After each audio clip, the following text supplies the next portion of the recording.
Welcome to the Horror Hangout, a podcast where film fans watch the best and worst horror movies of all time and talk about them. My name is Ben Errington, and I'm joined by regular co-host, Mr. Andy Conduit Turner. Hello, Ben, and indeed, hello, everybody. How you all doing? I Hello. can answer. Hello, everybody. We're in the Never region, the Never Zone, the time between Christmas and New Year when nobody quite knows what their name is, what the date is, what is acceptable to have for breakfast or dinner or anything like that. All rules out the window. We're right here. We're amongst it in the taint of the year. Here we are.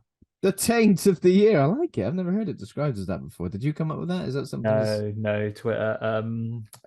What's his name? Who's the director? David Bowie's kid, Duncan Jones. Duncan Jones. I credit him for that one. Yeah, It is the taint of the year. It is, but I don't know. How do you feel about it? Do you like it? Do you feel lost? no, Do you feel I like it. found? I'm not working myself. There's enough of my team that are working that I don't need to. Thank you guys. But yeah, so I'm at home, a couple of days off, catch up on some chores. I was catching up with you off air, mostly filling it with tedious and frustrating admin, but got a bit of reading done, which is lovely. Nice. I'm not really doing any tedious or frustrating admin. I'm just lying down flat. I've been watching a lot of football, which is nice. I love it how the footballers all get back to it on the 26th of December. What's that? You want a day off? To be fair, they are paid hundreds of thousands of pounds a week, so they should. I'd do that. They should play 23 hours a day. To be honest, They should pay 24 hours a day. I mean, I'd be willing to get back to work on Boxing Day if that was the case. And on Christmas Day, they should be visiting poorly kids in the hospital. Yeah, exactly. You can rest when you're 30 and can retire with your millions of pounds. I always feel though that if I was a poorly kid in hospital, I'd feel distinctly worried if a celebrity or anybody dressed as a film character came in to visit me, because I'd be like, "What? They told me I was going to get better." I think you have to normalize it. I mean, nowadays as well. Pretty dark there, sorry. Like obviously with modern eyes, had you been poorly kid in hospital in the sort of 70s, extremely worried if a celebrity came to visit you, probably touch you up. Oh, I didn't know where you were going with that, but you went in the same place. I probably would have taken it. Sorry. Death would be a mercy, but no. Nowadays, you are right. You might worry that someone's really making an effort with you, I suppose. But hopefully, everyone got better, and a celebrity visit to anyone that's had one was just a lovely treat rather than a send off. Yeah, there we go. It got pretty dark there, but we're just gonna get dark. Horror podcast, you're right. It's a horror podcast. We're fine. Yeah, come on, don't make excuses for that. Yeah. So this is officially the last episode of 2022, and what a year it's been. We've covered a lot of brand new films. We've covered a lot of old films that we've never seen before that we can now finally check off that list. We've had loads and loads of great guests, some returning guests. What a time. Guests for the first time. We've had a quiz. We just had one quiz. I think we just had one quiz. We've had a quiz. We've had bonus episodes, and it's officially been like the first year or so of us on Patreon as well. That's been fun, doing all the bonus content. I think it'd be good to do more bonus content. But we've got some plans for that, I guess, for the new year. Yeah, lots to come. I think it's said we've been debating over lists at some point, and in some format, we'll have something to say on a list of our favorites of the year, right? I think usually we do it as a main installment episode. I don't think we usually do it as a bonus content. So I think we should probably just do if we just do the first episode of 2023 as 2022's year in review. There we go. Coming up next week, everybody. But for now, we've got one show to knock out the door. Don't even have to watch a film for that episode. Unless there's any we haven't done yet. Like, to be honest, guys, if you are listening to this on the day it comes out, if there is anything that you really think that you want us to hit that came out this year that we may not have spoken about in passing, that you really think should be considered for our list of the year, you've got days to get in touch for us to watch it. Mere days. Yeah, I think we're gonna do I'm not sure. I'll work out the format we usually do. I think we do like our list of favorites from the year in terms of like new releases. Then we might do honorable mentions, favorite first watch of the year potentially. I guess we'll do some dishonorable mentions as well. But maybe like a mini sort of like awards. I guess it's similar in the way that we do with Fright Fest, where we do like, I don't know, film of the year, performance of the year, Fright of the Year, all that sort of stuff. Really, Triple H, the Horror Hangout honors. Alliteratively, it doesn't work because of the sound of the honors, but Horror Hangout honors. Triple H, it's time to play the game. The name game, as we do. Not at the start of the episode. Save that to the end. That's to come. That's to come. At the start of the episode, though. Cheeky bit of news. Has there been anything, or is the horror world on Christmas break? News. Well, yeah, it seems like they've been on Christmas break, but we got a few things. So apparently there's another, and I say another because obviously in relation to this week's episode, another New Year's themed horror movie's on the way, with New Fear's Eve being developed. And apparently Jeffrey Reddick, who created the Final Destination franchise, will produce and star in the film. Sticking himself in the film there. It's cheeky, isn't it? You're going to do the work. Why not? As the coming year approaches, three friends reluctantly prepare for Hooper Industries' annual Christmas Eve bash. The clock ticks down and the body count rises. That's good. As a psychotic murderer known as the Doctor is on the loose. And the tagline is, "The Doctor will slay you now." How do you feel about that? Oh, I mean, it is Christmas related, so I don't mind the use of the word slay. New Year, I feel, is part of Christmas. Yeah. Well, in this film this week, Christmas is very prevalent in the sort of New Year. As is July. As is July, exactly. They all come together. It'll come full circle. But yeah, I'm up for it. I love, you coming up with the name. I think the pun game is a little stronger even than this week's film. New Fear's Eve. I would have also accepted Boo Year's Eve. That would have been spooky. That'd have to be a ghost story though, because that's the sound that they make, innit? Yeah, exactly. Unless the killer is dressed as a ghost, or the killer is supernatural in some way, or the killer is a Jack in the Box. I don't know. They might also say boo when they pop out. They might also say boo. Apologies, I have still got a little bit of a cough, so I'm going to try and mute myself as often as possible. But if a little cough slips through, apologies in advance. Not just to the listeners, Andy, but also to you. That's all right. I can't catch anything via the media of Zoom. We're quite safe. Not yet, anyway. What else have we got? Some other news. There is Scare Package 2, which we covered briefly on the Fright Fest episode earlier in the year, is now on Shudder. Oh, I've got to get and watch that. I enjoyed Scare Package 1. Was it Scare Package 1 or Scare Package 2 you watched? Scare Package 1 is on Shudder, which I have seen. I haven't seen Scare Package 2 because that's just come on. Shudder. I'm going to watch it though. So it looks like they're both on Shudder then. So if you want, first one already was. Oh, I see. So if you want double helpings of Scare Package, then get yourself in there. And there's some sections directed by one's directed by Jed Shepard, I believe. So it's called Rad Chad's Revenge: The Return of Chad Buckley, a character who are described as a combination of Joe Bob Briggs and Randy Meeks. So I guess like some sort of horror aficionado expert person. Feel free to go and check that out. That sounds pretty good. And at risk of sounding like a broken record, now is the time. You got any anyone listening? You got any Christmas money from unimaginative relatives burning a hole in your old pocket there? Don't end up spending it on your lecky bill or anything like that. That's not what they give you a present for. We know that we mentioned it in the episode with Holly a couple of weeks ago. Company that owns Shudder, AMC, did some layoffs. What you want to do is make sure that this really essential piece of specialist streaming platform continues to exist. So now's the time. Get yourself on there.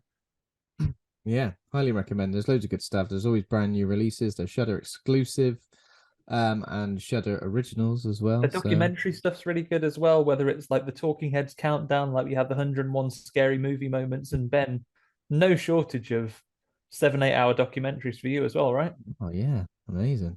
I love a bit of Shudder. We're not even sponsored by Shudder. This sounds like it could be a section where it's an ad. It's not. It's not paid for advertising. It could be if you listen to Shudder. Like check it in. I'd talk about my Shudder movie of the week. Ever so charming it'd be. Watch those numbers rise. But for now, just genuine fandom. It would be charming.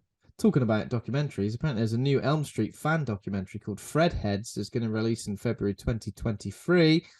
Fredheads is more than recording fan stories, but exploring the impact of a franchise, whether the obsession over its main characters is an unhealthy addiction or brings family closer together.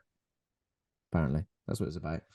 So it's just going to be like Freddy fans talking about why they love Freddy so much. Hopefully in normal ways, because I've seen Freddy sexualized occasionally, and I go, he is a kid killer. Yeah.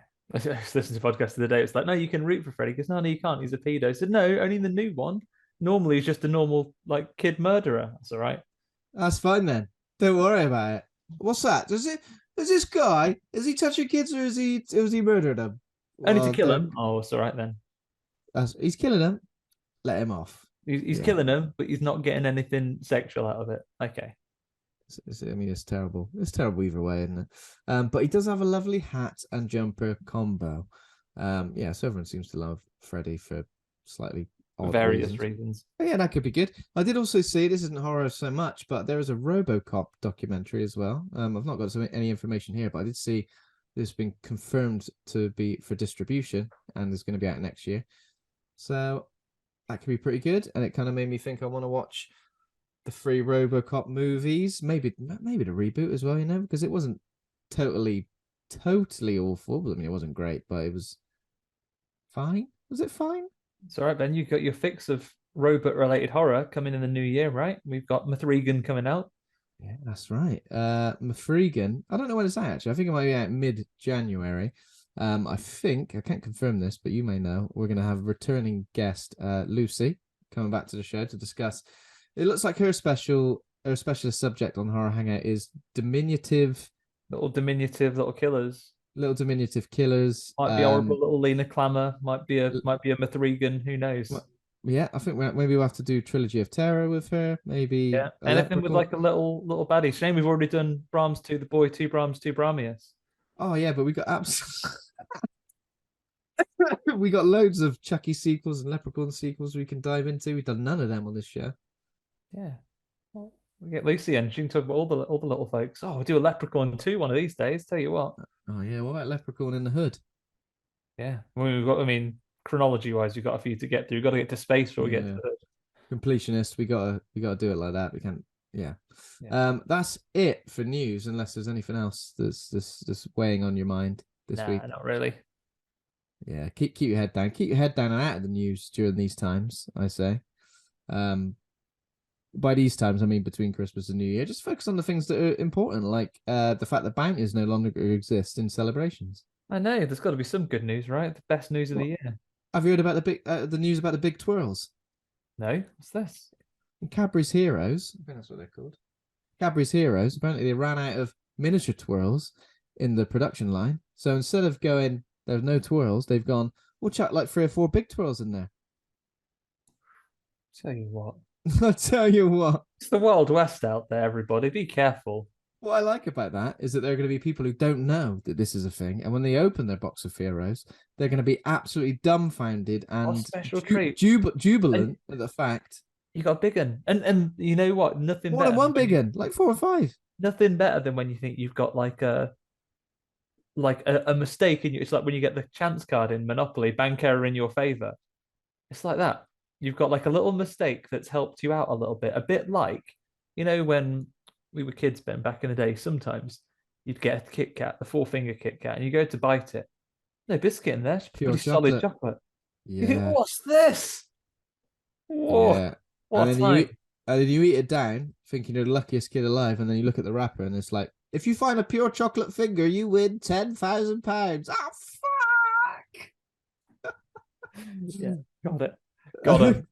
Got him. I'd print it on there, and even if I was never intending to do it. Yeah. I'm up for that. It's nice to have a bit of good news to balance out the horrors of the world. No more bounties. Big 12s. Where do you stand on the bounty anyway? Dog shit wouldn't eat it. No? Not no interest. I don't dislike a coconut flavor, but I don't like a desiccated coconut. Very, very claggy. It's a lot, isn't it? It's a lot. I went for a phase in my life where I used to enjoy a dark chocolate bounty.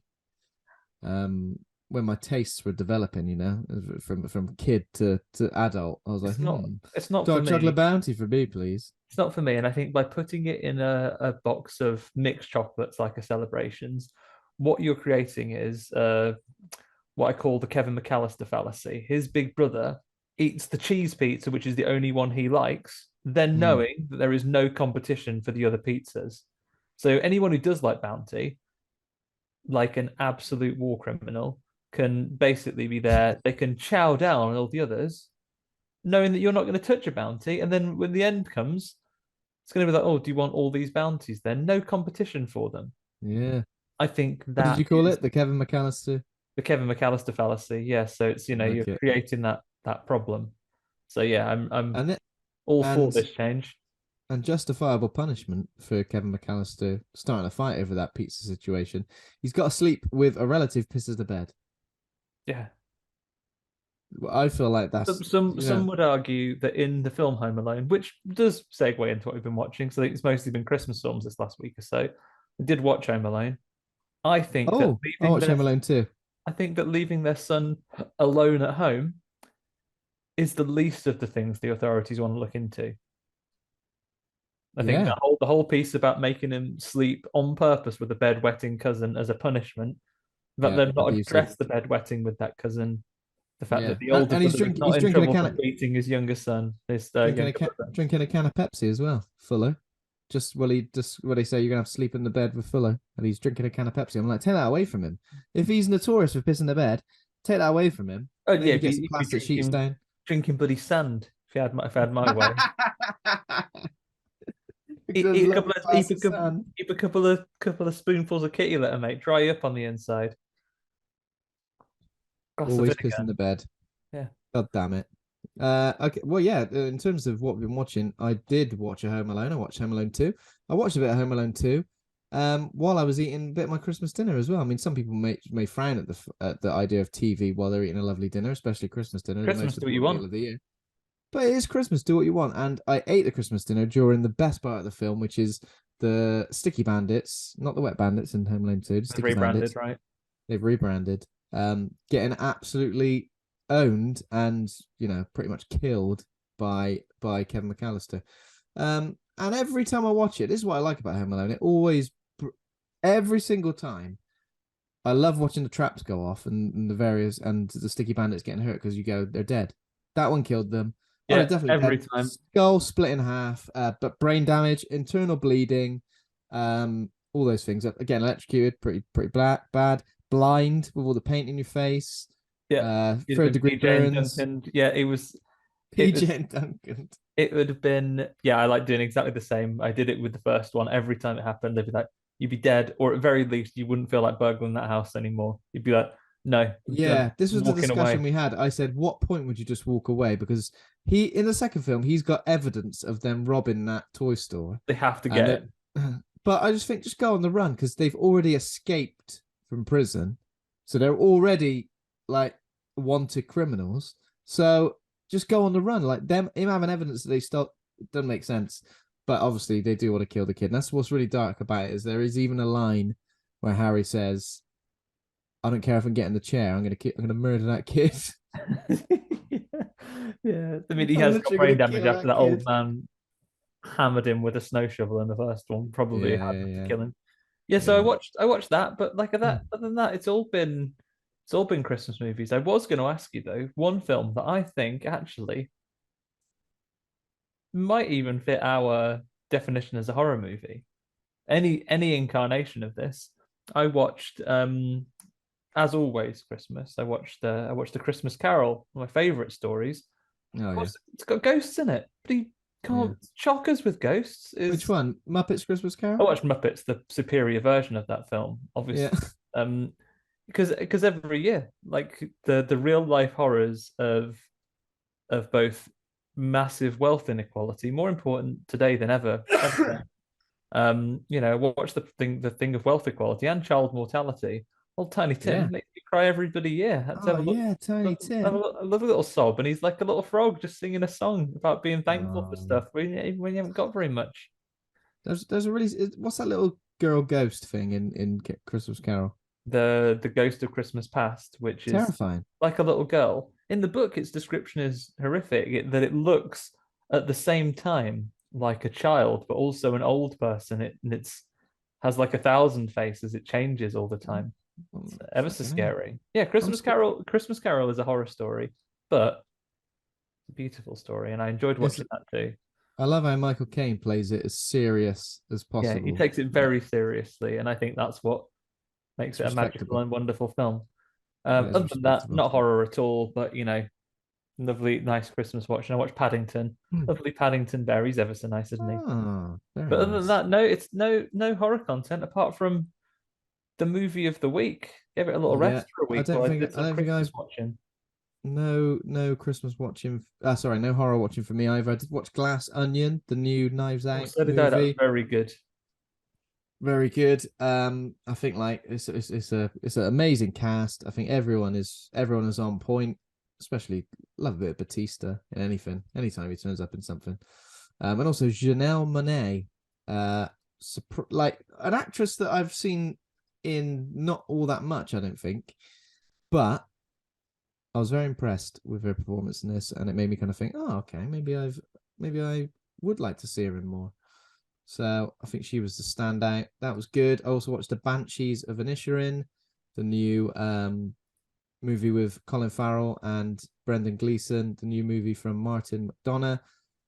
It's kind of like a bromance, a toxic bromance movie set on an island in an Irish island in the 1920s. Okay. And very like a bit of a black comedy, I guess. That was good. Okay. Yeah, and I've still got a couple of things I kind of want to watch before the year's out, so that I kind of my best of 2022 list, not just horror, kind of everything, can be a fair cross section of everything. I think I'll take shape. Well, I've got a few days left to do that. Yeah, I got a couple of things on it. I've got a few films that we've covered on the podcast, a few films that we've covered from Fright Fest and made the cut. So I tend to do like a top 25. I don't know. That feels like a good amount for me, 25, because I think usually I've seen maybe like 40 new releases a year. So if I can cut it down to like my top 25 of the year, that sounds good. Works. Yeah, I'm looking forward to doing my top movies of the year. And like you, Ben, I look forward to being especially wanky and going like, I mean, this film isn't actually on general release yet. I did see it at a film festival earlier. It's one of my favorites, actually. Yeah, I'm looking forward to being able to do that. But yeah, other than that, as the season, watch the film of the week. Yes, we did a Christmas special last week with A Killer Santa.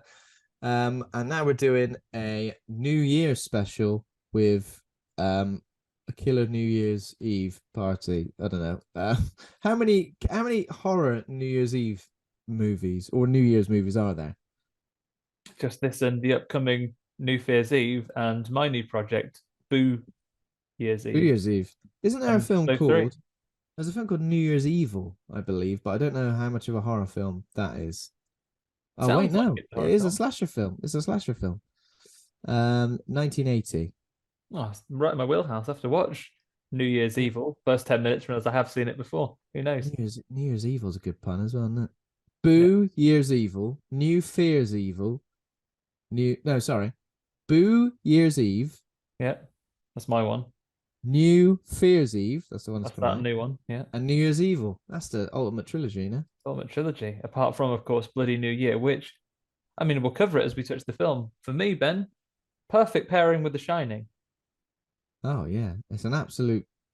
It's got so many, like, parallels into, like, thematic parallels and story parallels.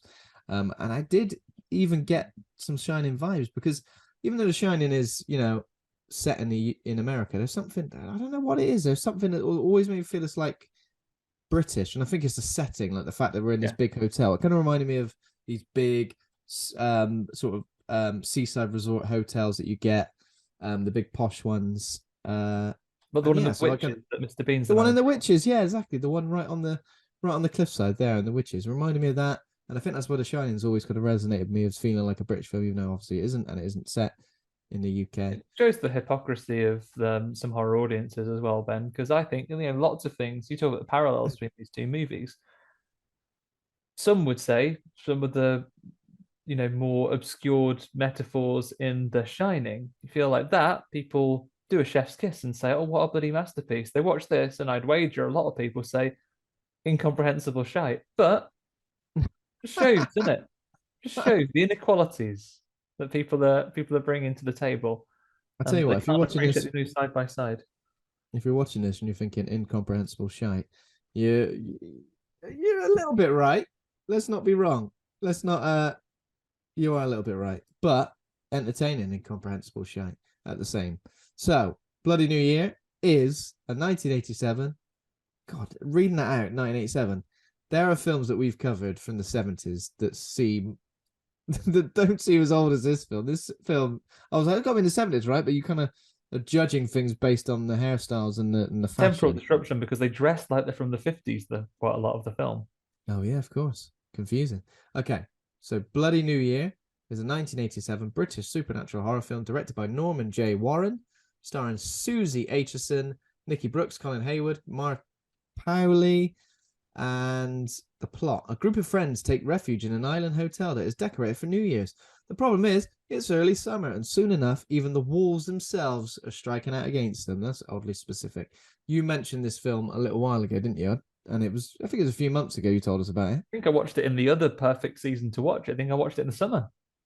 Oh, wow, okay. And I think you did say we should do an episode, and I was like, why don't we save it for New Year? Look at that. As always, we keep to our word on this show. And now you've seen it, Ben. Just the first bit of either absolute damnation or vindication for me. Are you glad we're covering this? Do you understand why it's worth talking about? Oh, hell yeah. Because, I think the films that are the worst to cover on this show are the films where not much kind of happens. And it's like, it's quite good, but it's kind of middle of the road. It's a 6.5. It's a 5 to 6.5 out of 10.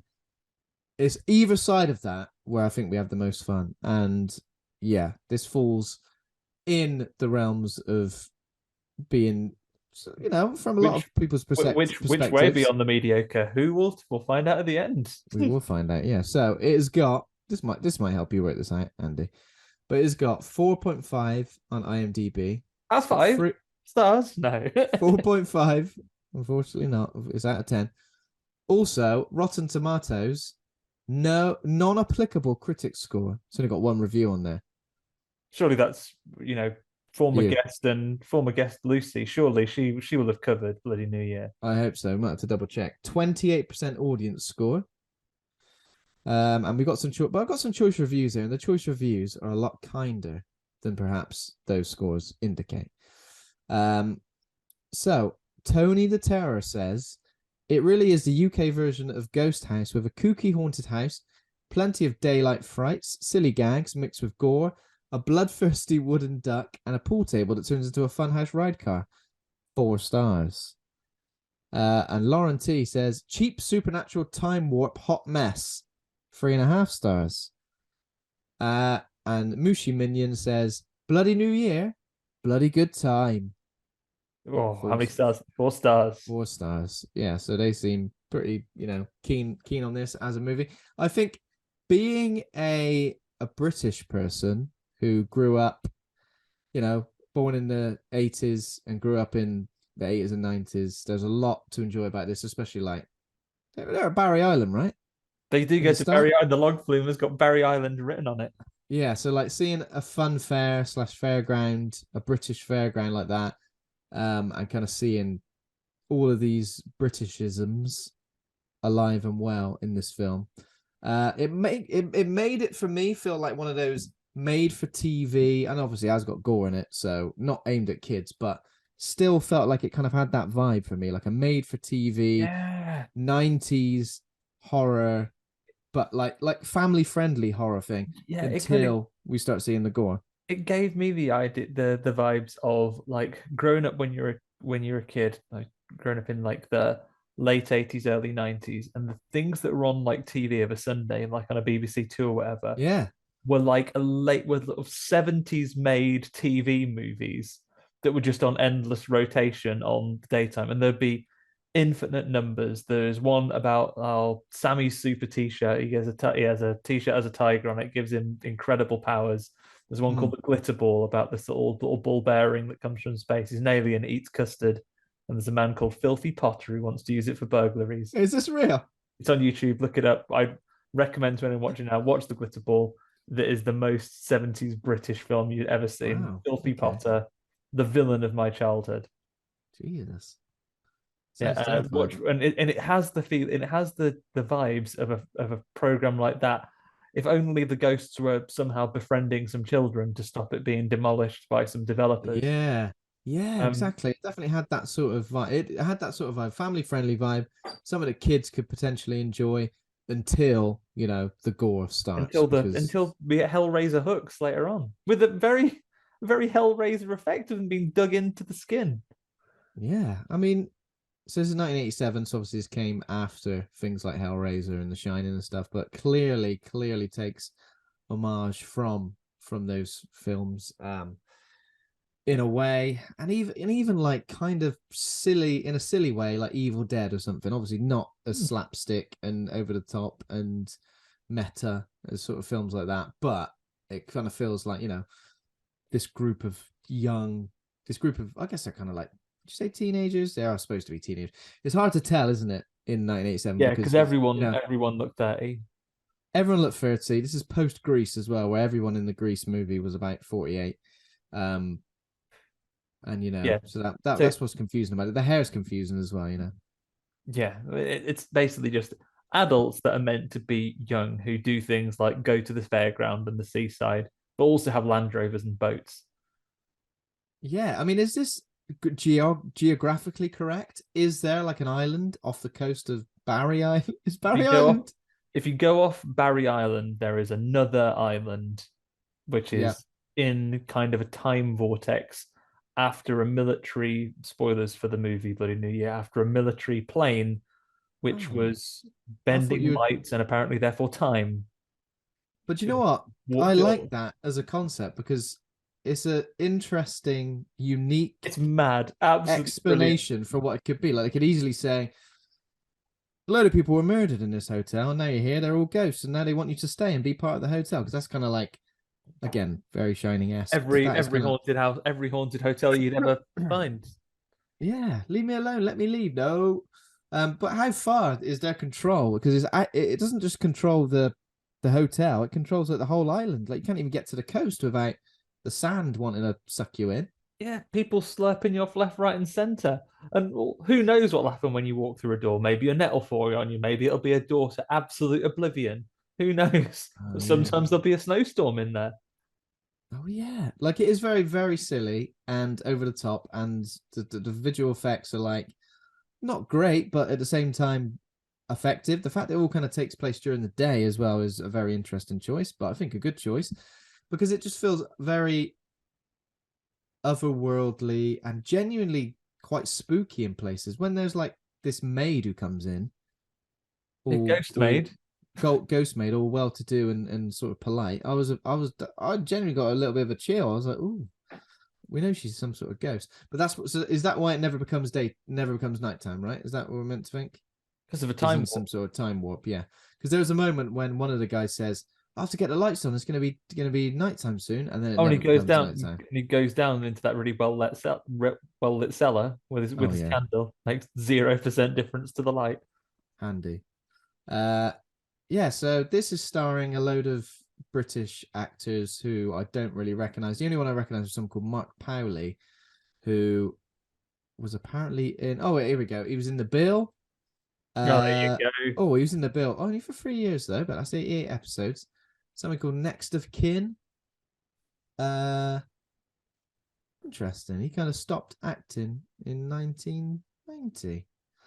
Feels like there's basically 3 years after. People not in very much other stuff, right? So I've clicked through their letterbox. So we've got Suzy Aitchison, old Leslie, was in something called Father and Son, something else called Gobble. No poster for that. Nikki Brooks as Janet, not in anything else. Tell you what, yeah, it does seem like that. On him is bloody Rick shouting Jan in a really Alan Partridge Dan voice. Oh yeah, Jan. maybe there's the reason this feels like sort of British made for TV drama is because a lot of these, like, the people who have been in other stuff have been in things like Casualty, Midsummer Murders, Strange Are You Hill. Being Served? Someone was in Mr. Bean. So clearly, like, cut their teeth before and after this film. And it looks like that people who've got this listed as movies is the only movie they've been in. So I'd love to know how this came about. And so Norman J. Warren as well. I'd love to know what the story was, because he did make quite a few films. He made a film but this was his last film in 1987. He died in 2021. So he made this film and he just went, I'm out. I've had enough. You just sent me on a little journey there, Ben. As you were saying, like, I'd love to find out. I was like, is this film obscure enough that no one has sought out Norman J. Warren to ask him and have a little interview about it? I thought maybe that can be us. Maybe we'll do some legitimate horror journalism. Yeah, that would be good. And we've missed out by just a few short months. I would love to find out more. I'd love to find out about the actual filming at Barry Island as well, and like how that came about. And I'll tell you what, though, one guy, now I don't know if this is true, I only saw this on Letterboxd. Apparently the guy who with like grey hair, who's like the operator of the waltzers, is in Shaun allegedly, I don't know if this is true, is in Shaun of the Dead as the owner of the Winchester. Now, I don't know if that's true. Someone wrote that on Letterboxd. I could see that, like Carnival Dad. I can't confirm. But then again, like that was, I suppose it was about 15, 16, 17 years later. Carnival Dad. Those are weird, those Carnival guys. How did they get to the other island? His Letterboxd has him on the same thing. So Bloody New Year, Shaun of the Dead, and then some Doctor Who. Does it? That's it then. Confirmed. The guy in this with the grey hair who tries to beat someone up with it's like a chain. A chain around his hand. Okay. So the basic premise of this, we get like a little not prequel, but like a precursor to the main. Little cold open while people are having a lovely new year, not a bloody new year, a lovely new year, just congering about. Having a constant conga. The music doesn't seem like music you can conga to either. I was like, how are you getting a conga going to this? Oh, it had like Beautiful South vibes at the beginning. It comes up, it gives us very clear direction that all the songs in this film are by a band called Cry No More. Yeah. It's a song. Good songs, you know. It's a song all about take one boy, take one girl, add a little love, shake it up. You know what that is, Ben? Go on. It's a recipe for love. It's a recipe for love. That's what you go. Are they a real band, or are they one of those fictional bands that kind of like? I couldn't find them on Spotify to add to my horror movie playlist. So I'm assuming that I'm afraid that the only place you can really take that music in is by watching the film Bloody New Year. Some of the music choices are kind of odd. I know a lot of but I don't know. It kind of does take you out of it a little bit, doesn't it? There's no like genuine dread. There's no like soundtrack which is supposed to create genuine dread. And the fact that it all happens during the day as well, and without the soundtrack being like that, did kind of make me feel. Do you reckon Ari Aster ripped this off for Midsummer? I mean, I think that's 100% confirmed. He must have done, because daytime. I mean, I think we discussed this fairly recently. We said films that take place pretty much exclusively during the day, horror movies. How many are there? Just the two. Just the two. I think we might have had another example, but I can't remember it right now. So yeah, this cold open kind of explains that there was a New Year's Eve at the Grand Island Hotel. And does it confirm that like everybody apparently vanished? A woman just looks spookily in the mirror, and then that's right. And then we just jump to our main characters having a lovely time at Barry Island at the seaside. This is absolutely crazy, because the amount of footage of Barry Island that this film has got is all crammed into this first sort of like 10 minutes. And I loved it, you know. I really, really loved seeing everything. I love looking at the prices of things. Oh, what's that? You want to come and get a ice cream logo? Wall's ice cream logo, a log flume, a pirate ship, the waltzers. And you know what? This film is completely realistic. There's always two blokes on the waltzers with arms like arms of steel, arms of steel, and denim jackets, spinning a young woman around too much. spinning you around into oblivion? Because I don't know how you feel about going on the waltzes, Andy. It's always been a bit too much for me. I've always used to like the waltzes, but not being a busty underage girl, I never used to get the spinning that they used to get from the waltzes. Not being a busty underage girl. It always made me think of like the training that astronauts go through to on the old centrifuge. Come on the old centrifuge to come to terms with the G-force. I don't know what NASA are wasting all those millions of dollars on. You just put them in a tank top and send them to Barry Island. Get yourself down Barry Island. There's 2 blokes down there, right? What are their names? Kevin and Keith. And they'll spin you to within an inch of your life. And they'll even if you fight back against them, they'll pursue you across hell or high water in order to get you back and beat you up. Yeah, they'll spin you. I guess that's the only way. Like, you're never going to get a spin on the waltz. So certainly, maybe things have changed. Maybe traveling fairgrounds have come a long way since I last went to one. I feel without being a teenager in a tank top, the only other way to get yourself a good spinning on the waltzers as a teenager, if the ride operators aren't attracted to you, is to give them grief. Is to say, give them grief. What's that? Oi, yeah, crap at spinning. I bet you. Yeah. Bet you. A bit faster. I'm spun by a little girl. Yeah. Oh, cool, mate. Call that a spin? Your forearms, rubbish, boo. Then they'll spin you. Or I thought like pretend to be sick, or like, God, it's too much. Or they, do you know that the trio they've been called in this film? They've been called a trio of hooligans, right? However, I wouldn't say they're hooligans. They're merely standing up. I mean, they are bastards. Actually, that's me. They're bastards, but they're standing up for their business. Arguably, they've got names. Don't make it right. Is Ace one of them? He's got it on the back of his jacket. One of them's called Ace. One of them's called the Bear. Do you know what the third one's called? It's the old bloke. Hopper. Very close. Dad. So Dad, Ace, and then the third one, Bear. It reminds me a bit of Alex Horne if he was in Dex's Midnight Runners. Yeah. Oh, 100%. It's because of the neckerchief. Neckerchief. Yeah. So the teenagers. There's a couples, Leslie and Tom, Janet and Rick, and then they've got their friend Spud, who he can't wait to get his hands on an American tourist girl and just take care of him because that's what he's good at. He says, bloody nice guy syndrome, isn't he? Who at first is touching up Jan when she's on the thing, like while Rick is helping her with her suntan lotion, he's like starts creeping and rubbing her back. Yeah, trying to put suntan on her buttocks. How incredibly rude. And he just thought, I just want to find someone nice to look after. I will go and find my own girlfriend. And that's when they go off to Barry Island to have a lovely time, like at the fun fair. This is carnage in Barry Island, though. And this kind of reminds me of Mr. Bean a little bit. You know, Mr. Bean used to muck about on Barry Island and all of these. I reckon Mr. Bean could be there at the same time as these teenagers. He'd be chasing a baby round on the Dodgems. Yeah, exactly. Meanwhile, so those carnival ride operators that we mentioned, so Dad, little Alex Horne, and Ace, Ace and the Bear.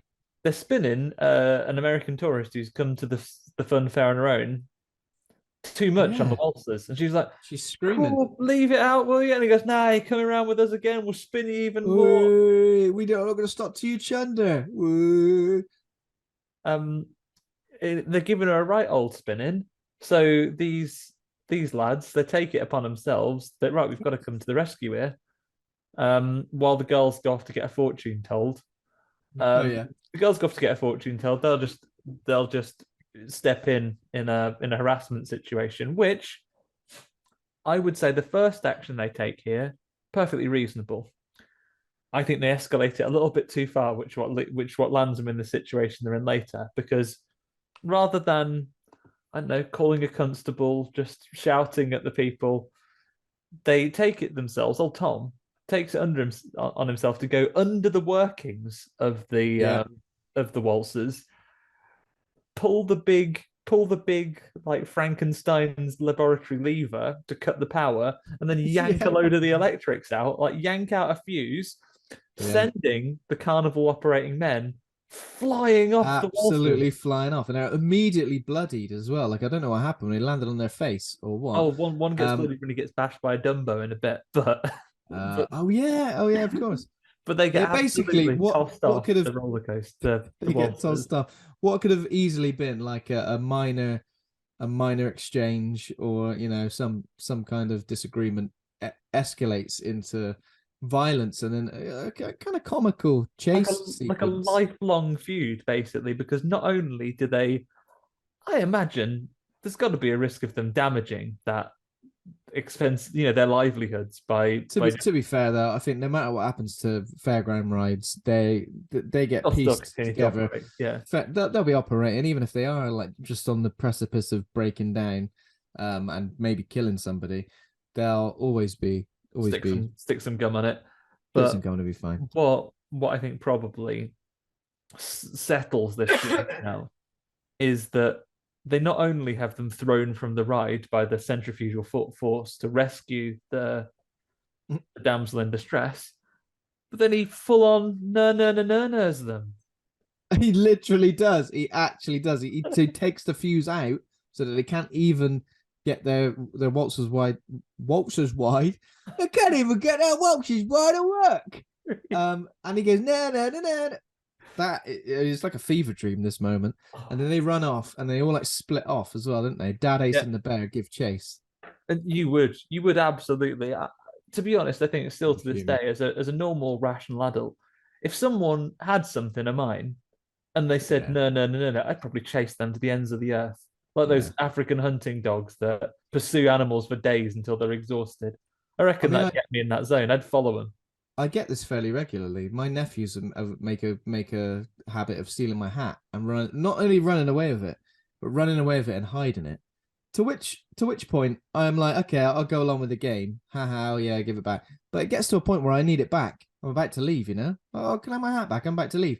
Nah, we've hidden it. You're never gonna find it. And then the rage starts to creep up. Is that where you lean in and tell them, like when they ask you about like Freddy Krueger? Yeah, he kills kids, Listen, Freddy Krueger kills kids, not just kills kids. And Right. You think as a baddie, you'd only come after good kids, opposite moral alignment. Actually, he prefers killing bad kids. Actually, Yeah, he does, and he gets you in a way that's befitted your thing. You heard about Jigsaw? He takes the thing that you do, hide in hats, for example, and he'll get you in a serious trouble. You're gonna wake up, mate, with fucking bear trap on your head, saying, "Oh, you used to steal hats. Now you're gonna have to fucking steal hats to survive. Steal 100 hats. Now If I find them, even one of them, you're dead." Now I've put 1,000 hats on your head, and your neck can barely maintain the weight of it. One more hat, enough to snap at any human neck, will be placed on your head in 1 minute, unless you can reveal where your uncle's hat is. The carnival men are chasing after our heroes, and they've taunted them with the fuse. There's a brilliant bit where one of them is cornered by the Rick is cornered by they go to the fortune teller's booth, and the lady's doing in a brilliant Eastern European accent that she talks to them a little bit about time and said, time, if you stand close to it, it's like a river, like an eternal river. But actually, if you look at it from further above, she doesn't get to complete that metaphor before the lads burst in, knock all the cards and a table over, give her ever such a jolting, unnecessarily, and then take her out there. Rick is cornered, but throws the fuse to Tom, who misses catching it. It falls under. Does this ride have a name? Like the up and down flying animal. Yeah, it's like a kiddie ride, like a kiddie ride. But little Alex Horn doesn't see as he bends down. He's almost reached the fuse to get their waltzers working again. They can spin unsuspecting tourists as much as they want, but he doesn't see Disney's Dumbo flying straight towards him. What he's done there is he's strayed into the ride operating area, and he gets absolutely cracked on the noggin. They tell you not to do that. There's signs and everything. Don't do that. Don't stray into the path of the ride. Like, can you imagine getting hit by a roller coaster? Horrific. He gets a Dumbo right in the forehead, and he's revealing. Right. I'm not a fan of him being called the bear, right? Because I would say the bear is usually a heavier set man. He's long and thin. He's tall. If you compared these guys to the Casper ghosts, the bear would be Stretch. Yeah. He's a long and thin man. The fact he's called the bear, I don't know if it's just because he's got a hairy face. I fully reject that. So yeah, they basically rescue Carol, this American tourist, and they all escape. Into the ghost train. Oh yeah, into the ghost train, which is a genuinely terrifying ghost train, you know? I was a bit like, I won't want to be there. They run into the ghost train. You know what makes, I don't know, Ben, I'm not sure if you've ever encountered this. You know what would make a ghost train scarier for me?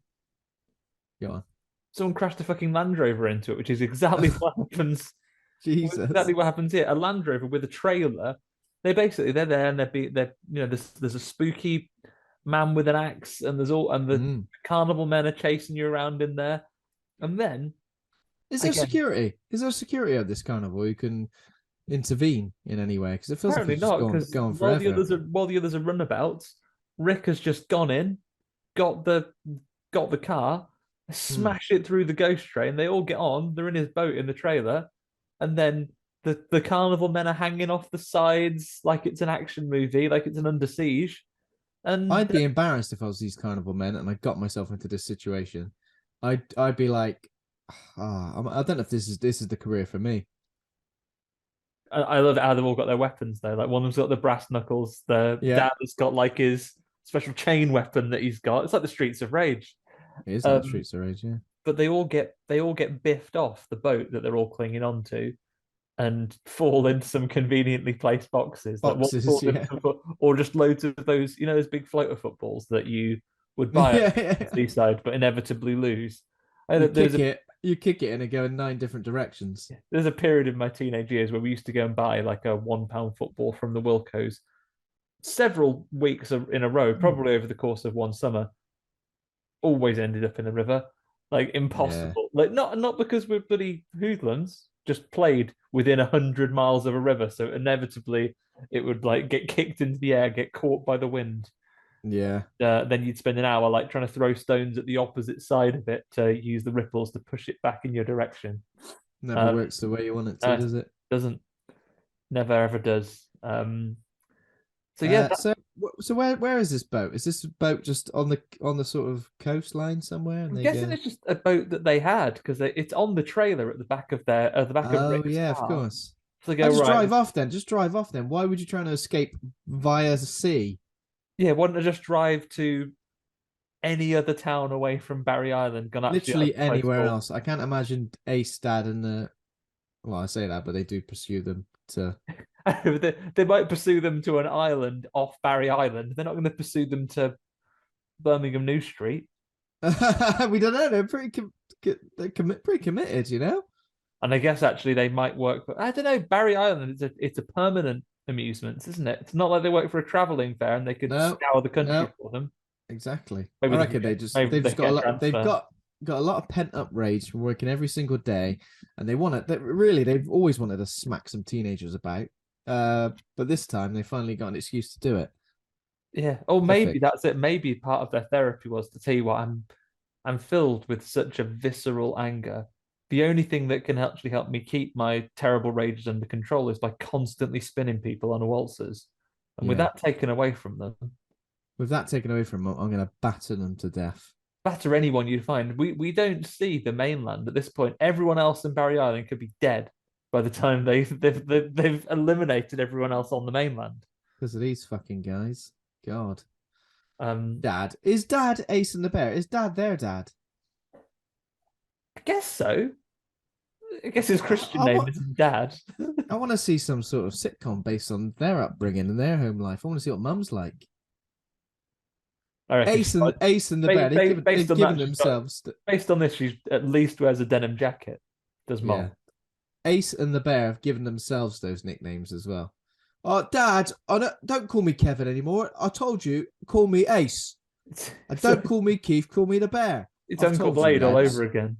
It's Uncle Blade all over again. And Dad's gone, listen, just call me Dad from now on, not twat or the fucking waltzers operating idiot. We got to do all the hard work. We're spinning the waltzers. You're in there pressing go every 15 minutes. Putting that song on the woo.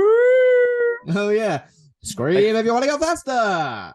Oh yeah. Next ride, 2 minutes. No more new riders, please. Just two Right. tokens. Just 2 seconds.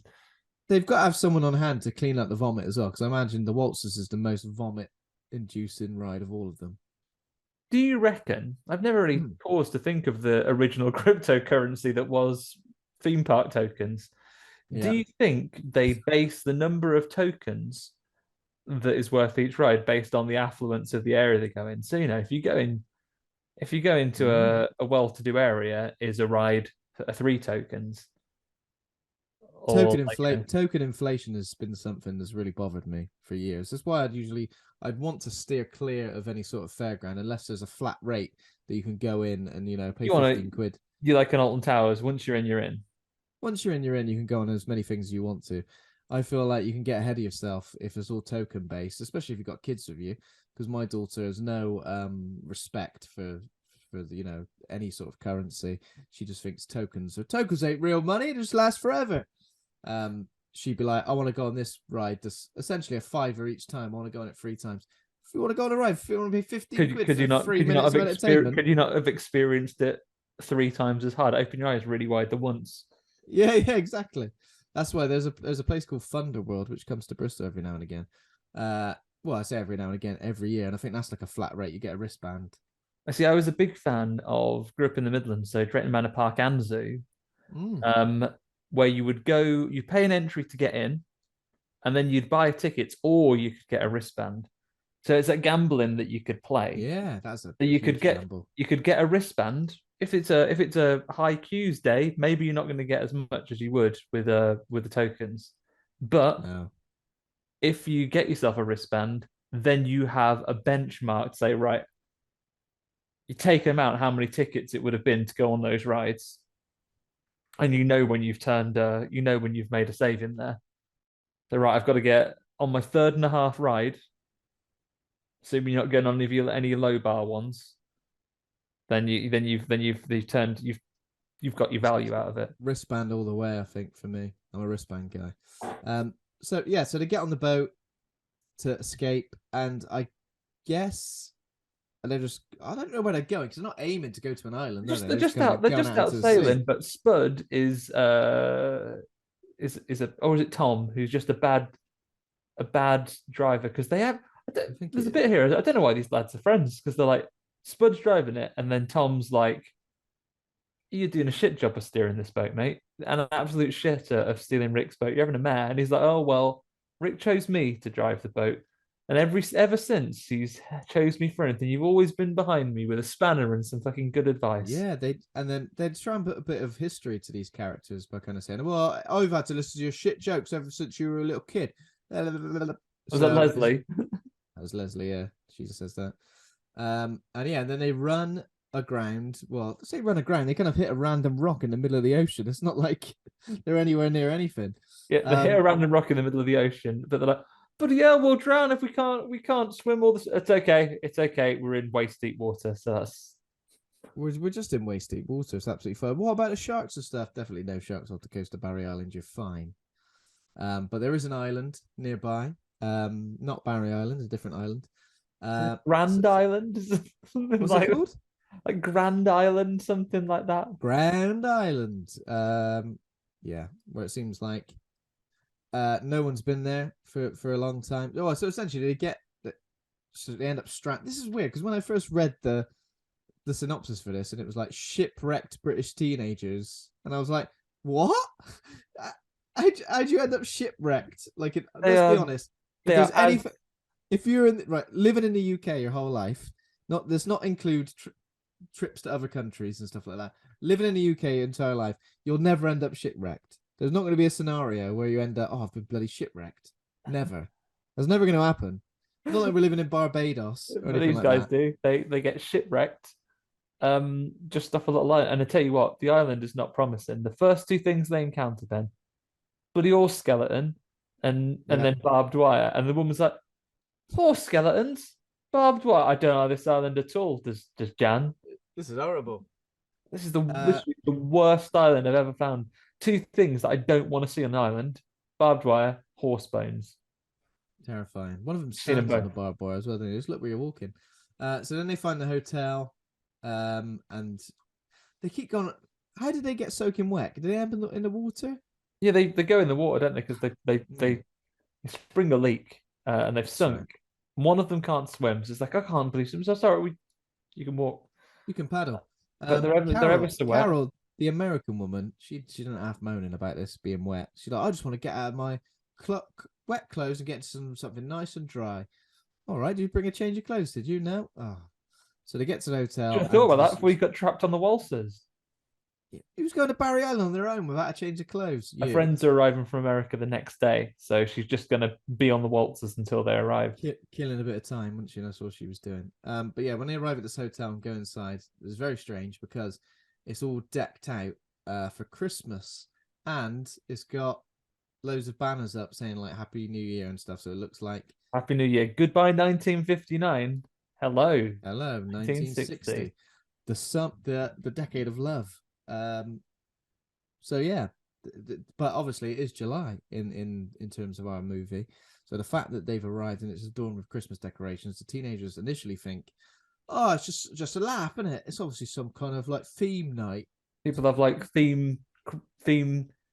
Tell you what, you must have been doing theme nights for a while to have really reached the point where you go, okay, this theme weekend is late 1950s moving into 1960s Christmas / New Year. I like it. Christmas / New Year, not even just Christmas or New Year. Christmas / New Year. Okay, I like it. We can work with this. Next week we're gonna do 1930s Pancake Day. Yeah. Yeah. Can you imagine what the lemon juice would have been like in the 1930s? Not watered down. Rationed, I'd imagined. Rationed, exactly. Yeah. So rationing era Pancake Day. What we should all do is we should all ration all the lovely food and drink we got together. Let's ration it like we're in the war. That sounds horrible. No, that'd be right. Yeah, we do have to cover a lot of themes. Some people romanticize the past to a ridiculous degree. I feel like this would be entirely believable. If I ended up on an island like this, I'd be like, Jesus Christ. And this is the thing. The interiors are very, very, very British. We've all been in like a B&B in like a seaside town that kind of looks, you step into it. And that's the coolest. That's the coolest bit for overseas listeners. If you're really inspired by us talking about Bloody New Year or seeing Bloody New Year yourself, I can guarantee, even in the year 2023, you will be able to find a hotel exactly like this. It won't be difficult in the UK. Either. You just go somewhere that isn't that isn't a chain, isn't like an Airbnb that's got contemporary decoration. Find yourself a cheap B&B or an out of the way seaside town hotel. It will look exactly like this. 100%. It's very, very believable. I'm into it throughout. So they kind of like split up, don't they? Some of them go and sit in the like the common area, hoping to find someone, whereas Jan and Rick help themselves to some bath sex immediately. It's very bizarre behavior, right? Because I think even if you went into a hotel and it seemed abandoned, one thing you wouldn't do is put on any clothes that didn't belong to you. Even if you had been like soaking wet from the sea and you were freezing cold, you might change out of your clothes, and wrap a towel around you until they're dried. I don't think in any situation you go, I'm going to put on these clothes that aren't mine, because there could potentially be the awkward moment where someone literally walks in and goes, that's my dress. That's my not only my dress, but like my stockings and entire set of underwear. Like you put on my underwear on. What's wrong with you? All of this person's clothes. But I guess, to be fair to Jan, in her defense, she does first, for the purposes of one of these shots, make herself an entire dress out of bubble bath. Like you see her in the bath and she's got like a proper. That's good. She's actually got an entire vest top made out of suds. Yeah. And then we get like a moment which is kind of like almost homage to A Nightmare on Elm Street, where the shower head like falls into the water. But this is the thing. There's a lot of moments. This is good. It builds the tension quite nicely, because there's a lot of moments where we see like a magazine close, the record player slam shut, and various other things. But that could have literally just been the wind, because even the bit where the little shower snake head falls into the tub, just like, oof, a little bit about water tickled. And then Rick pops into the bath. Meanwhile, there is some staff at the hotel, thank goodness. A maid comes in to Carol and goes, "Oh, cheer, yeah, have some clothes, change into. They've got the fire on." Yeah, and her demeanor, the fact that she's like so well-to-do and helpful and polite, was quite creepy because obviously us as the viewers of this movie, we know something ain't quite right. It's called Bloody New Year. We've seen the opening. We know that she's probably some sort of ghost. Yeah. Yeah, and after that, I think Spud hears some music coming from the ballroom. He goes and has a little look. He sees what I imagine is the band No More Tears performing another one of their hits. Yeah, they were like, Can we be in the film as well?" Oh, I don't know about that. You're just gonna have to do a soundtrack, please. Yeah, go on then. Get yourselves in there. Oh, come on then. And I don't understand how, like, Spud. Not we know that he's one of these terminally nice guys. He's a real Stanley Ipkiss, is this guy, and he's like, oh, he sees a band appear and then blink out of existence in front of him, and his immediate takeaway from that is that there are people that just don't want to talk to them. Oh man, have you ever done that? He kind of just goes, "That's a bit weird." He actually says, "Weird." Have you ever done that, That's Ben? Like weird. you bumped into someone who you don't really want to talk to. You know, you only know them from work. You don't really want to associate them outside of work. So when you see them out somewhere, you just blink out of existence. I mean, it's pretty good. I tend to carry smoke pellets with me, Batman style, just in case I need to, just disappear out of the Asda to the next aisle. Always awkward, but yeah, nobody reacts initially how you would react to any of this stuff. I think, is it Janet? She opens the curtains and there's a bloke there, and then he runs away. But she goes, "There was a face at the window and it disappeared." I was like, "No, there was a man standing outside." Yeah, there was a horrible man ran away. That ran off. That was it. And then later, when Janet's putting the clothes on, this is the weird activity where Jan and Rick are putting on just an entire outfit, a 1950s outfit that they found in this hotel room they've just had baths in. Yeah. And Jan sees someone wearing the exact dress that she's wearing, crying behind her in the mirror. Yeah. And then Rick said, "What's wrong?" "So I just felt a bit funny." It's odd. I've been in the bath a bit too hot, and I've just needed to sit down. There is not a single moment where somebody looks in a mirror or a reflective surface that doesn't have some sort of ghost or apparition shown in it. No, there's not even a fake out, not even once. And anytime anyone looks at, none of them mention it. That's weird. I think I just saw an actual totally different human being than was there before. Yeah, they look around and I'm like, "Oh, no, nothing. When anyone actually asks, no, nothing." She's not distressed enough not to, snog Rick some more, while a ghost cries in the mirror. Meanwhile, I tell you what, Ben, it reminded me of your conversation with Johan last week, because meanwhile, Tom and what's the chops, old Leslie, Tom's just having a lovely game of snooker down in the common room. Realized 2 films in a row. People talk about having sex on a snooker table. People talk about having sex on a snooker table. And so Leslie comes around and goes, "Oh, you ever tried doing it on a snooker table?" Tom's like, "What? Fucking playing snooker? What are you supposed to do it for? Because I'm not into that." He's like, Tom's you in this film. Tom's an absolute square. He goes, "What's that?" "No, I've used a snooker table exactly what it's meant for, but I've never used it for." I don't want to ruin the felt. Your bum rubbing on it. Your bum rubbing on the felt will absolutely. This is it. This snooker table's in a common area. I mean, yeah. Think about everyone else that wants to use it. Exactly. Disgusting. And these balls, well, they are wiped clean. Probably. What if the next Stephen Hendry comes here to have a thing, and his career is cut short because, he's trying to bloody pop pink, win the buddy match, and the camber of the table's off because you've been loosening the legs, or there's like a little blob of gametes on the felt. It's a bit sticky on the felt, and the ball slows down at a key moment. Yeah, so he basically that's basically what he says. This guy on the snooker table, he's like, "Oh, behave."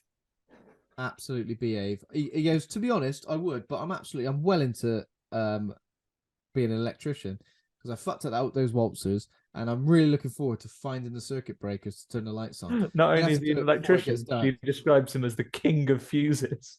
The king of fuses. Oh, maybe I'll go find you another fuse to fuck or something like that. The king of fuses, like cousin of the master of unlocking. So he goes and finds the circuit breakers, turns the lights back on in the perfectly lights. Yeah. Although again, Buddy Leslie's right old horn dog. When she's down there, she like proper like pounces on him, and knocks him onto the basement floor. Oh yeah, of course. Knocks him onto the basement floor. What happens with the fireworks? Do they just randomly set off? Oh yeah, they're just in the basement. When they turn the fuses on, it turns out there's just a big box of fireworks that Goff could have killed them like Jeff from Biker Grove. But they seem to make a connection between turning the lights on and the fireworks going off. It's like, why would that happen? But they get no ill effects from it. They come back upstairs after all those fireworks are gone off. They don't attempt to shield themselves from them at all. They just sort of stand there while they're all exploding. And then they go upstairs and everything's switched on. The mad Hoover just comes at them and falls down the stairs. Yeah, they're really entertained by the fact there's a little clearly not mains operated battery powered Santa Claus ringing a little bell and going mad on the counter. They love that. They laugh at that like to such a degree where I'm like, hang on a minute.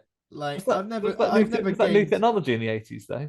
Yeah, I think it must have been, because I've never gained that much pleasure from it. If I've ever seen like a little battery operated mini Santa, I'd go, oh yeah, there he is. I had a little battery operated dog when I was probably was 1987ish, I imagine.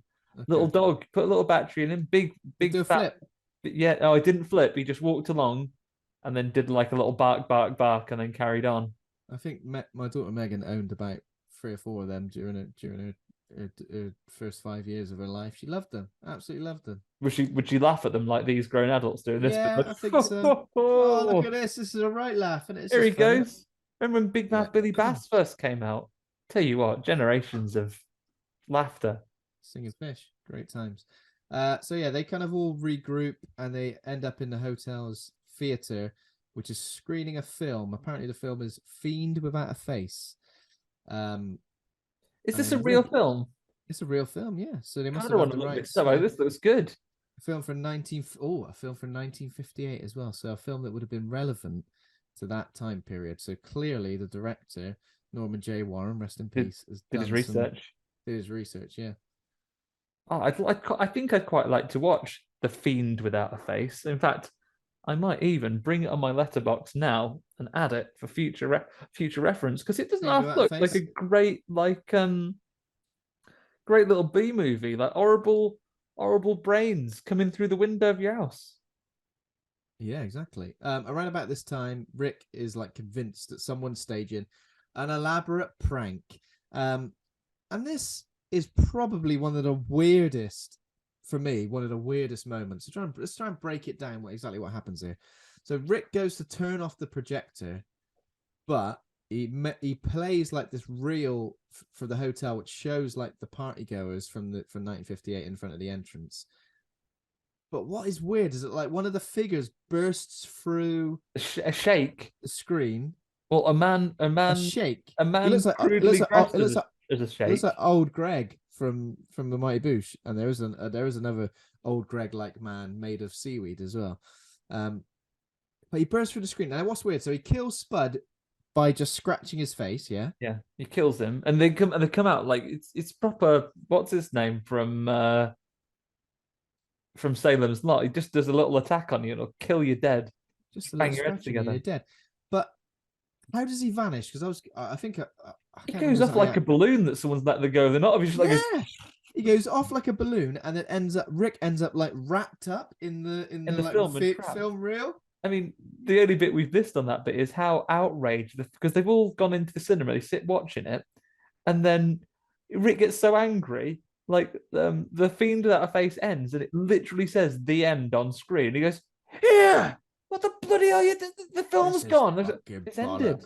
It's ended at the end of a film. He's Teletubbies in it. He wants it on again. again. And that's when they come and put this reel on, and the balloon shape comes out, and as you say, scratches obvious incel Spud to death. Yeah, deserved it. Because he's doing like shit comedy next to it. He's like standing next to the film, going, "Oh, look at me! I can do some hula hoop as well." And he's like pretending to hula hoop. What's kind of weird is that this is the first instance of like one of them actually dying. One of them is actually killed by these supernatural happenings. They've gone from like being mildly confused by everything that's happening to one of them literally dying. And what being that scratched in the face to do, scratched in the face to death. What? And then they go, let's split up. So one of them's been died. Let's split up and find a way off the island. Obviously a huge error in terms of the way horror movies usually play out. But again, it's weird because it's all happening in the daylight. Leslie and Tom, they find this cottage near the shore. And that is where inside Leslie is attacked by like a seaweed man monster. Well, she's knocking on the door at first, and then I think is the door just on the latch because she falls into the house into a net. No one locked those doors. She isn't the owner of the house, not a woman called Annette. Just, she's not a net. Just some fishing apparatus. The owners aren't Rod and Annette. They're well into fishing. But there are nets hanging up everywhere. Nets full of bloody hooks, bloody Pinhead's house. It's ridiculous. And so many nets hanging everywhere and people falling into them at every turn. She gets netted up in them. And is like, bloody hell, get us out, this net is cutting me. And then there's a rope that comes to life and it's like and she does like a running commentary. It's wrapping up my legs. So what does Tom try and get her out of the net with? He's got chops her up with like an axe. He goes, don't worry. He's got an axe. Don't worry, you're wrapped up in a net. But I thought if anyone would have stumbled upon this moment of this happening, they think Tom was going to murder her. Going to axe her. And then when do we sort of the ghosts make kind of orgasmic groans as he chops up the net? Yeah, so we see their like horrible green blood of the like seaweed man. When is Leslie? Well, this is the bit that happens now. At what moment? I don't know because she's been netted and she's livid that Tom hasn't got her out very well. She's like, oh, well, I'm fine actually. Just cut to ribbons by this net. No thanks to you.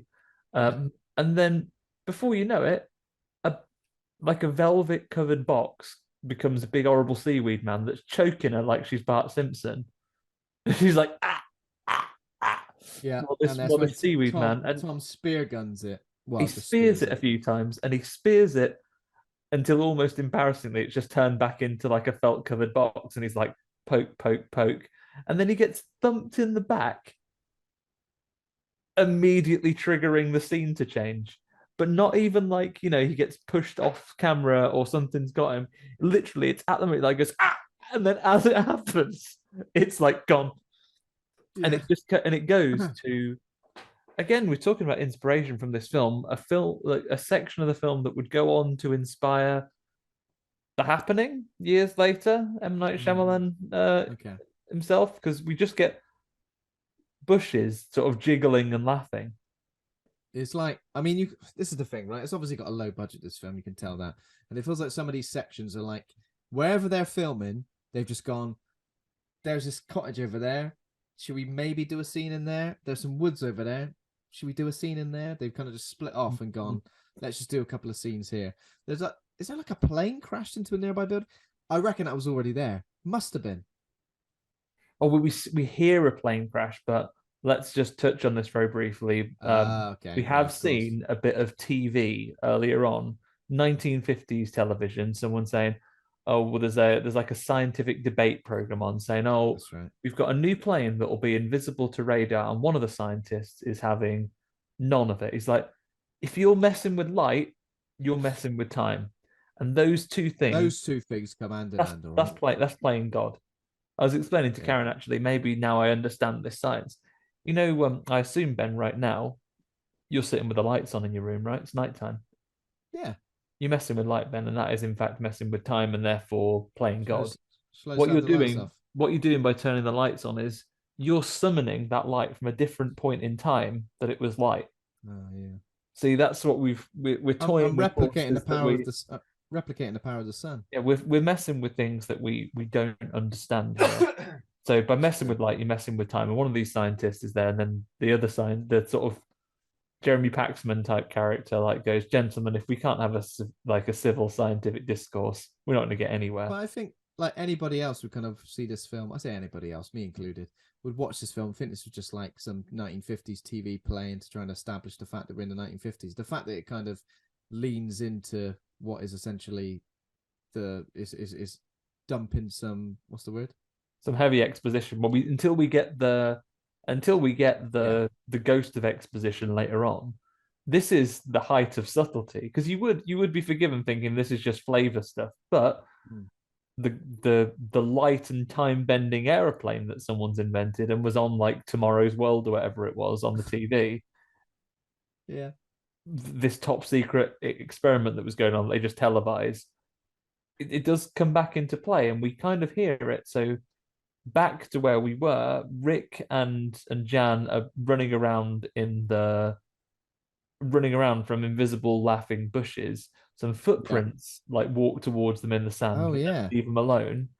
And then we hear the sound of a plane crash that we do not see. Well, this is what I like about this is it's unique. It's a non-conventional thing, and also the fact that these ghostly happenings are happening outside of the hotel, the grounds of the hotel as well. Like it seems like the whole island is been affected. Yeah, it's happening. It's happening all over. We see a big explosion after we hear plane noises, but there is no evidence of anything happening.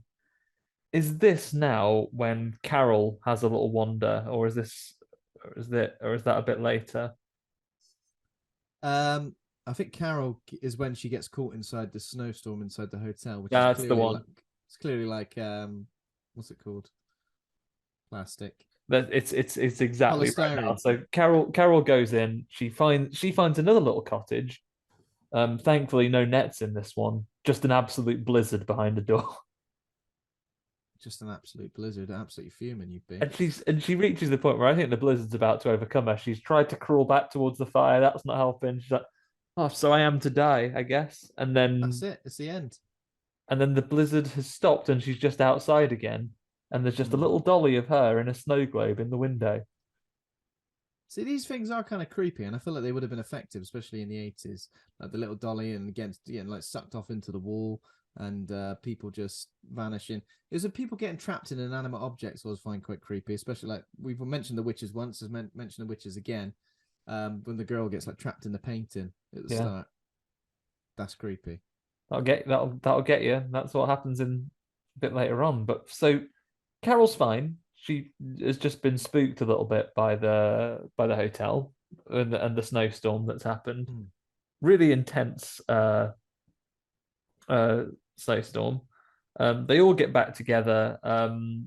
No sign of Tom at any point, because who should come along but our old mate Leslie, saying, "Oh, quick, you've got to come and help us. Tom, he's in trouble." Tom's in trouble, so they go to the cottage to find him, and it's then, and this was to be fair, this caught me off guard. I did not expect the door to oblivion. I didn't expect the three hooligans to return. Dad Ace and the bear.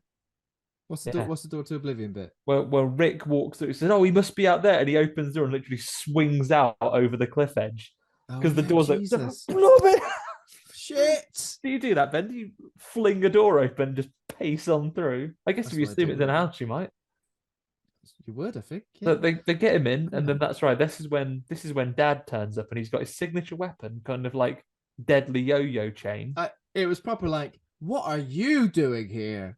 I'd be like, "Have you really followed us all the way here? What is wrong with you?" I mean, to be fair, they've signed their own death warrants by following them all the way to this island. So, what this shit goes to show, don't hold a vendetta against a group of teenagers. Just get on with your life. Tell you what, though, Dad doesn't have to give Rick quite a thumping. They're kind of fighting for a bit, and then he telegraphs that punch. He proper charges that attack up. He's missed him with his chains, flying, and then he goes, "Oh, God!" He does like the biggest punch ever, and like knocks him across an armchair, And then he turns. It reminded me of the fight at the end of Last House on the Left.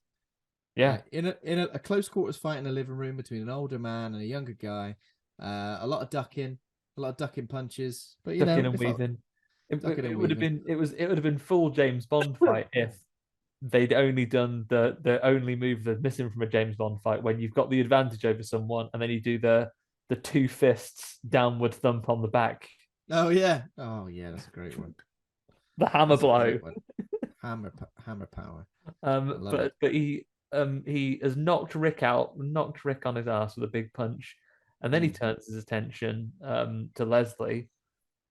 But he tell you what, I mean, serves him right for going to punch a woman who wasn't really fighting him, especially one like right in the stomach as well. Puts his arm right through her, and he's very surprised. I think he's surprised by this. I thought, bloody hell, has he killed Leslie? Is he a ghost? But no, mistaken. It's Leslie that's the ghost. She's pretty horrible, salty. I feel like if you did that, you'd be like, I don't know my own strength. I just punched through the abdomen of a woman. However, well, yeah, he looks back at her and she's got half a face. She's like Harvey Two-Face. She looks like. It looks a bit like tinfoil on her face. Gave me Tetsuo the Iron Man vibes a little bit. And her hair has been all tousled up, to look ghost-like. So yeah, at some point she was possessed by a ghost, I guess, when she was wrapped up in the net or attacked by the seaweed man. Yeah. So at some point she's been got, and we are now led to believe that she must have got Tom. And she kind of looks down and laughs. Just a simple laugh, Ben, but as if that laugh to say, hey, you think your punch is powerful? Check out this. And then she throws him, not through the door to oblivion, but through the wall. Yeah. And he crashes through it like Nanny from Duckula and just out into oblivion, off the edge, out the window. Dead. And then back in the house is when Bear comes after the others. Oh yeah, we get both of them that come in. The others run away. They've seen that Leslie's a ghost now, but thankfully she has retained, even in possessed form, her weakness to nets. And Rick chucks a couple of nets over her, and she's like, bloody hell, I'm tangled right up, for God's sake. So they're able to escape back to the hotel, and then we see the guys have again kind of split up. Jan and Carol witness first. Ace comes in with a machete through the bar. So literally, these thugs have gone from just wanting to teach him a lesson to literally wanting to kill them all now. Yeah. They must have had a conversation. We're like, right, we've got to get a boat, we've got to go after them, we've got to murder them. Yeah, we've got to murder him. And we'll just assume there's no one else on this island. So these thugs, so Ace is crawling through the bar where they're having a lovely drink earlier on, like waving a machete at him. But the one thing he's not prepared for is for Carol to this is probably the most severe bottling I've ever seen in a film. She gets a full bottle of not like a beer bottle. She gets like a full off one of the bloody optics. Off one of the optics, weighs like a few kilos. And double-handed, he's my background there, over his head, smashed, and he looks pretty happy about being a ghost there, isn't it? Yeah, he's down and out though. He's down and out. Nothing left to live for. They run inside and they run upstairs. That's when Bear, aka Little Alex Horn, in Dexy's Midnight Runners with his neckerchief, dives through the window and encroaches on them slowly. But his menace is very quickly undermined as old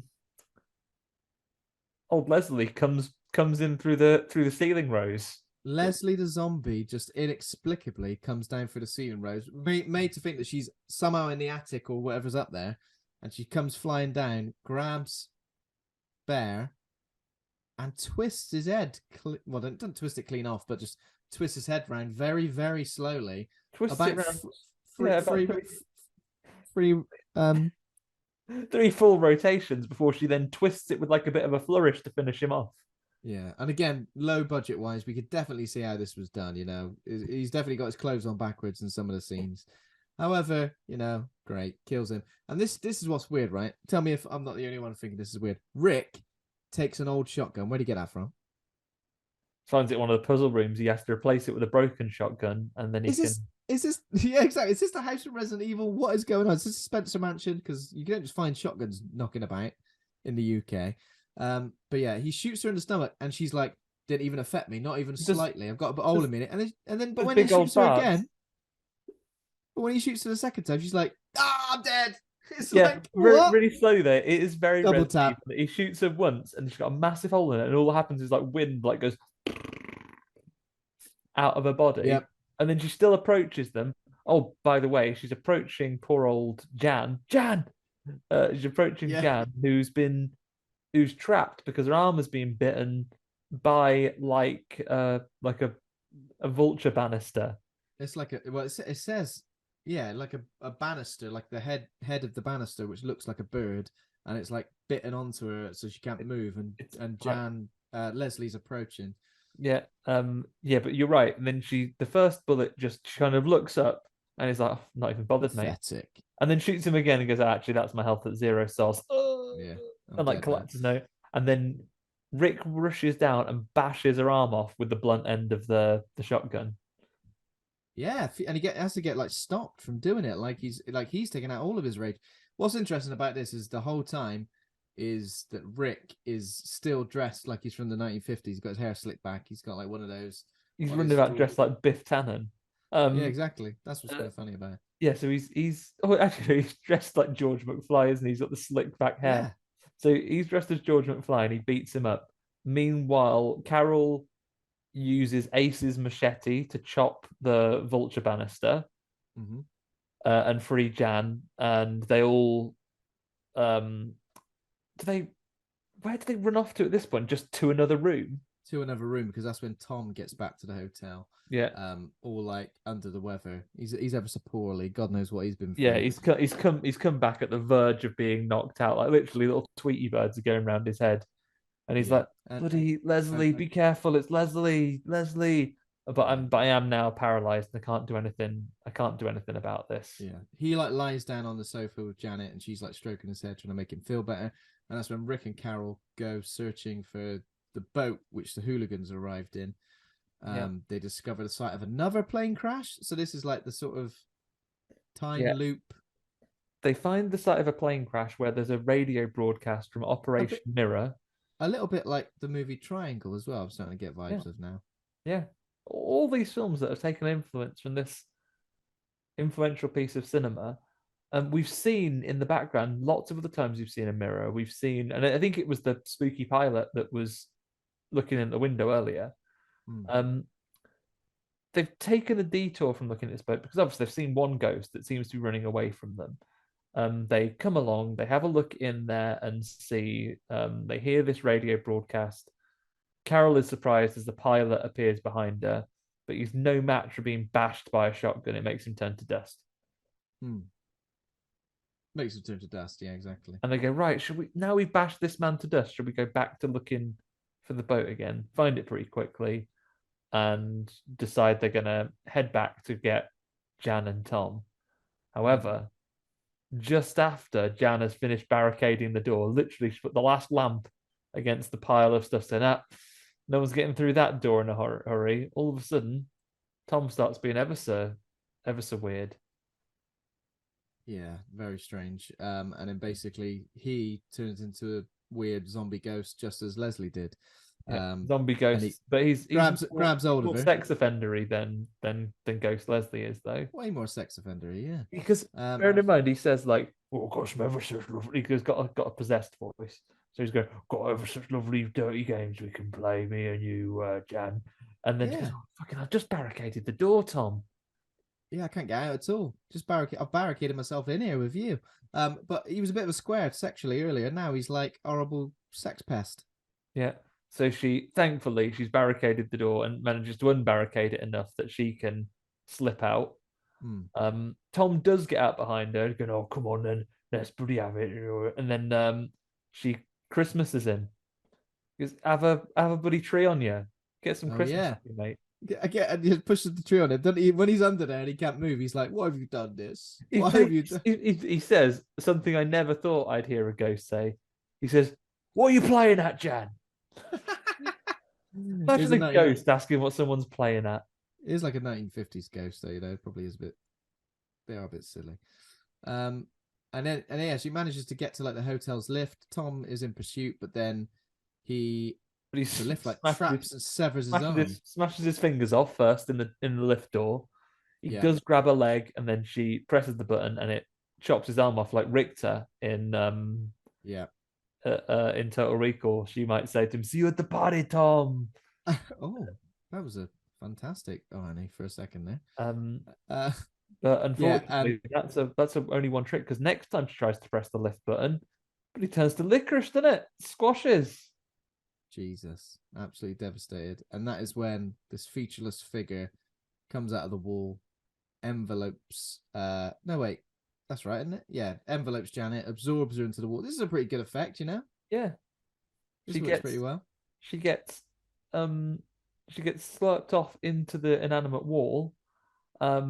Rick is able to open the lift doors just enough to see the slight protrusions of her, like you can see her nose just disappearing. So he knows that she's been slurped off into the wall. It's confirmed. Yeah, and he's dead upset about it. Far more upset than when Spud was scratched. Did that effect come? I guess it came before or after the effect in Nightmare on Elm Street with. I guess after, because that's what Nightmare on Elm Street's 84 and this is 87. It was the first one of Freddy coming through the wall, though, wasn't it? Yeah. Okay. So yeah, but it's effective. I think it's obviously no budget for CGI, but I think it's a good effect. And then it's like Carol and Rick are like, this bit was a bit tedious. I think like Ace is still in play. Ace is still in play, and there's like weird kitchen poltergeist activity. And then they manage to hide in a room, and then all the damage that the poltergeist causes in the kitchen reverses. We see this happen a few times. They go into the kitchen and they avoid the poltergeist activity enough to hide in the pantry. However, Ace, not so lucky, gets accidented to death. Like he just gets kind of shoved into big old pot of boiling oil. Yeah, he gets made into sausages in there or something. I don't know what happened. What this very dangerous piece of kitchen equipment is.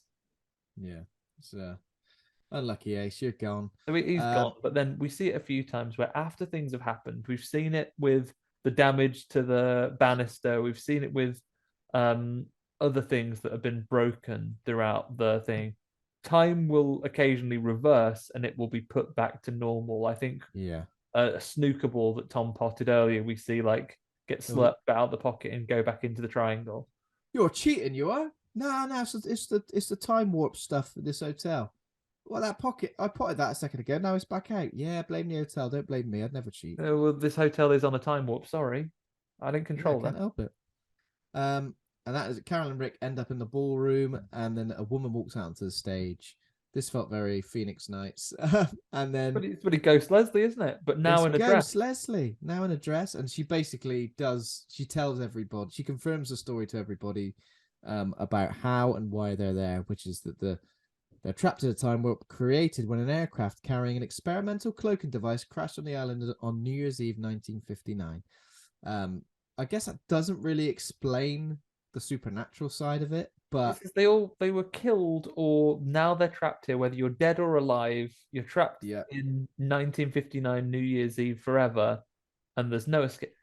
There's no escape, and it's just a stone's throw away from Barry Island, So where all that fun's happening over there, you're stuck on this hotel. You would be livid, but you think it doesn't mean you have to be horrible, Ghost. You could just. That's true. You could put your heads together and try and work out how to get out of the time loop, or just enjoy New Year's Eve. I can't imagine they have many visitors either. So the fact that they do, they're probably like, can't wait to kill them. Yeah, I don't know. You could spend a bit of time with them. But yeah, they want to. They've decided they want to kill them. They confront them in the games room. There's a pinball table. All our other characters that we've seen kill off. Spud's back, very gropey, ever so gropey still. Yeah, I think that's like the real Spud. That was what he's really like. Yeah, he's not really a nice guy. I was thinking as he was groping Carol there, I hope someone drives a snooker table through him so hard that he gets halved. Yeah, that's exactly what happens. The leg of it splits him asunder like a Twix. Just like a Twix, and then the the snooker table turns into a weird sort of like it tips Rick and Carol up. Is it the hero? Because they're kind of ultimately surrounded, them, and the ghosts are like, "Yeah, join us, will you?" Because there's no escape. And then they get on the snooker table, and for a second I was like, "Are they going to reappear on the waltzers? Did it appear? Did they just spin them so fast they've had a horrible hallucination?" But it doesn't. Yeah. The snooker table just kind of piles them out of the window, and they look in, and it's all been restored to normal. They run down to the beach. They find the boat of those horrible carnival thugs that were going to kill them. Yeah. And they go to get in it. There's no oars for the rowboat. They just assume they're going to push it out, and it'll just go Barry Island, please. Just use your hands. That's all you got to do. Yeah, just paddle it away. Unfortunately, Rick falls for an obvious ghost trick. Jan kind of is there going, "It's me, Jan, not a ghost. Don't leave me. I'm definitely not a ghost. Come back here." And he gets pretty quicksanded, doesn't he? Your worst fear, Ben? My worst fear. He gets quicksanded and then gets his head, I guess, sliced off with a motorboat propeller by a zombified dad. Yeah, it's pretty horrific. Yeah, zombified dad. I mean, if you didn't think, can you imagine that, Ben? What would you do in this situation? I know 1987, Ben, probably peak time for being afraid of quicksand, right? I don't know if I was aware of quicksand as a baby, but I probably would have been afraid of it if I ever came face to face with some. So but probably more scared of a zombified man cutting my head off with a propeller, I think. What would you do if you were up to your neck in quicksand and a zombified man was coming at you with a boat propeller? Would you endeavor to sink more in the quicksand and just eat shit that way, or would you just take the propeller? I don't know, really. Either's pretty bad because you're kind of suffocating / drowning, or just, I mean, if the death with the propeller was definitely quick and instant, maybe that. You'd be a more handsome ghost, though, wouldn't you? You wouldn't have like propeller face. Yeah, but you'd have sand face like Leslie. So yeah, we think Carol might be the only one who survived, but no, she also gets pulled through the floor of the boat, made to think that not only are the forces of evil from this island, they go out into the sea. Where does it end? Where's the border? Where's the end of their jurisdiction? Exactly, because that part of water, maybe it's like about 100 feet into the water, because she gets pulled through the boat, and then we get like the Shining scene, where they're all at the is it New Year's Eve party? It's a 4th of July party. They're at a New Year's Eve party. But I feel like Carol's had the worst deal because all the others that have been got over the course of the film, are having a New Year's conga. And they've got ever such a good conga line now. Maybe it takes like a few minutes for you to come to terms with the fact that you're stuck there forever and you're kind of happy about it. Until she wants to join the party, she's stuck in the mirror dimension like Candyman. She's stuck she's stuck in the Phantom Zone. Well, yeah, they're all there congering about the place, going, "Oh, I'll tell you what, can't wait for 1960." And can't wait for 1960. It's gonna be a right laugh. Hang on a minute, where'd you get those clothes from? That fashion you're wearing seems 2 decades ahead of its time. Yeah. So yeah, they're in their. Cool. You're right. They're in their 80s clothes now at this part. They're just having New Year's Eve after New Year's Eve. Must be like what it's like at Jules Holland's house. Oh yeah, must be the hootenanny all day, all year long hootenanny. They are hootenannying for days over there. Eternal hootenannies. And then it ends with a horrible blood-curdling scream, which, to be honest, I thought was unnecessary. Yeah, well, she's stuck in the mirror dimension. You'd have to make yourself heard. Yeah, but I was felt, oh, that's the end of the film. Then the willies up. Oh, Jesus Christ! Put the willies up me. But you get another. Then we get another little rendition of "No More Tears" is the recipe for love. No More Tears is, yeah. No More Tears is the recipe for love, which, as we all know, is in a very heteronormative sense. You take one boy, take one girl, add a little love, shake it all up. It's a recipe for love. It's a recipe for love. Shake it. Not the recipe for love, in fairness to them. That's just a possible recipe. It's a recipe for love. There are dozens. I've not got the album. Maybe the album covers several other recipes. Yeah, I hope so. Big cookbook. Okay, that's it. Have you got any name game? I have got some name game for you, Ben. Read me the synopsis real quick, and I'll see what I can work it into here. The synopsis is a group of teenage. Wait, I've forgotten the synopsis already. A group of teenagers end up. This is the thing. A group of teenagers end up shipwrecked on an island where all is not as it seems. No. A group of friends take refuge in an island hotel that is decorated for New Year's Eve. Okay, so um, a group of teenagers find themselves shipwrecked on an island where all that there is to enjoy is really bad contemporary material from the artist responsible for Driving Home for Christmas. It's not very good though. This these recent releases. His recent releases. So it's New Rhea. Yeah. Chris Rea. Yeah, Chris Rea. And it's Cruddy. Yeah, Cruddy New Rhea. Cruddy New Rhea. I like it. You got what? You got any? Yeah, no, let's alternate. Oh, didn't you? You go for it. I don't want to give you all my shit ones in one go. Shit sandwich. A group of friends take refuge in an island hotel that is decorated for New Year's. But on their way there, all of their brand new clothes got ever so dirty. Brand new clothes got ever so dirty on the way to this hotel. Is it muddy new gear? Muddy new gear, that's correct. And they got wet in this, but not muddy. Yeah, not muddy. Only when he was quicksanded, and then arguably he's more sandy than muddy. Yeah. What's your next one? Right, I'm gonna go for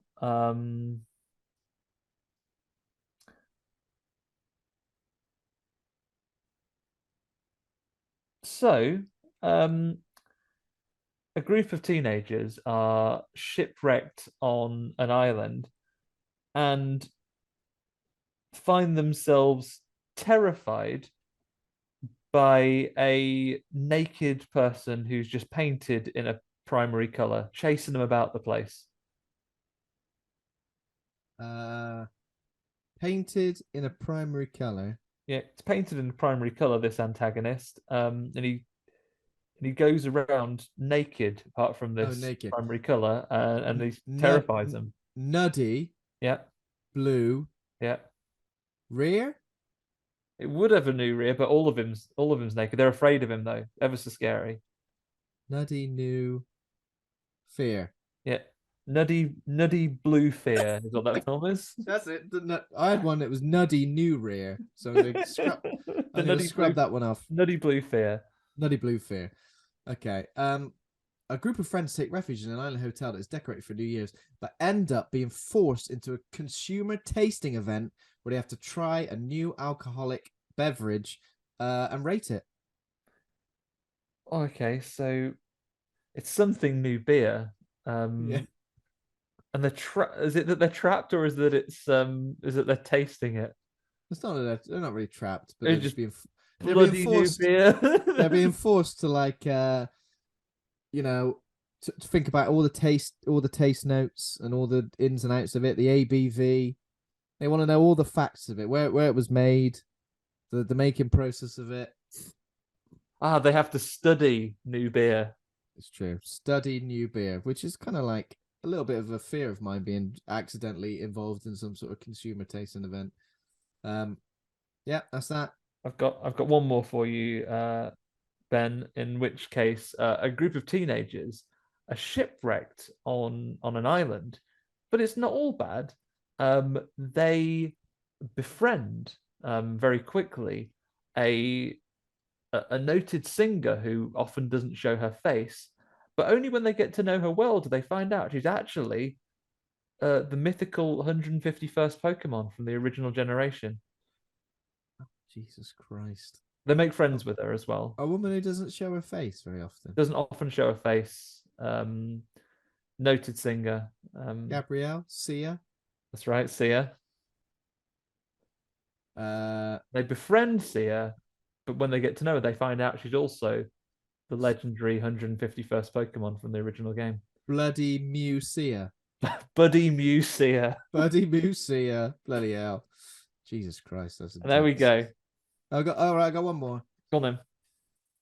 A group of friends get run aground on a random island where they end up in this potentially haunted hotel where a famous, ageless Hollywood actor, star of Marvel movies, the latest Ghostbusters film, and Friends, just won't stop staring at them in a really sexually promiscuous and creepy way.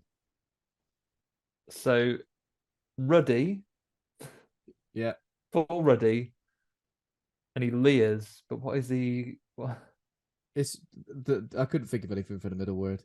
Ruddy who leers. Yeah, let's have who. Ruddy who leers. Poor Rudd, Ruddy. what are you looking at me like for? For God's sake, I know you look great, but stop looking at me like you'd eat me for breakfast. They're mates with him in a British primary school thing where they've just added a Y to his name. Oh, Ruddy. Oh yeah, classic. Why do they call him Ruddy then? Because his name's Rudd, and we just added a Y to it. Oh, bloody, that's ingenious. Ruddy, okay. who leers? Bloody hell, Rudd. So now we got to rate the movie. Another instance where discussing it with you has increased my enjoyment of the movie, as it always does. You know, it's a little bit predictable, but it always tends to happen. Yeah. You got first, Ben, or do you want me to go? You could go. All right. Objectively, this is awful, right? Like it's a movie with very little effects, no actors of note, and it is absolute pigging nonsense. The sci-fi angle comes from nowhere. There's a shake that's a balloon that scratches a man to death.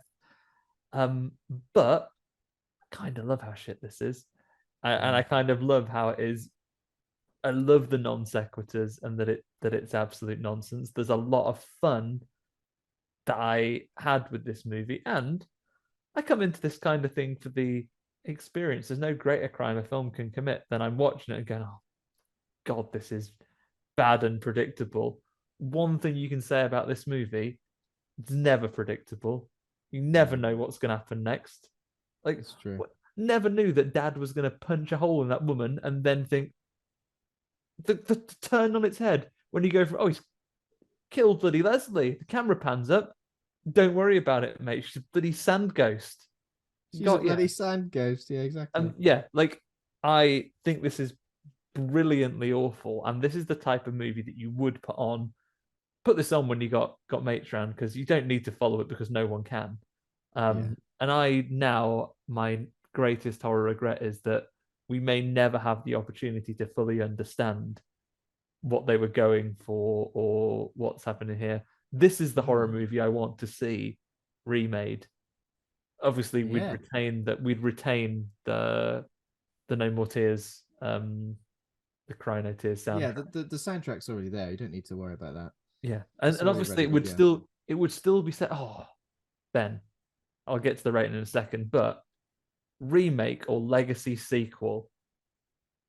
Oh, it's got to be remake, isn't it? It's got to be remake, unfortunately. Wouldn't you love to have 2023 people at Barry Island go to? They also get in a spot of bother with some ride operators and end up on the Mystic Island. The people from the 80s would be there.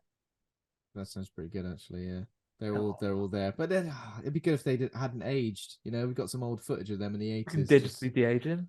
Digitally de-aging. If they can have the budget, of millions.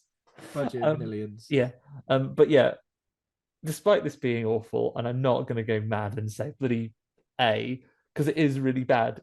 It's a big old load of nonsense, but I do really like it. So I'm going to give it a C minus. No, a C minus. That I think recognizes that it's bad.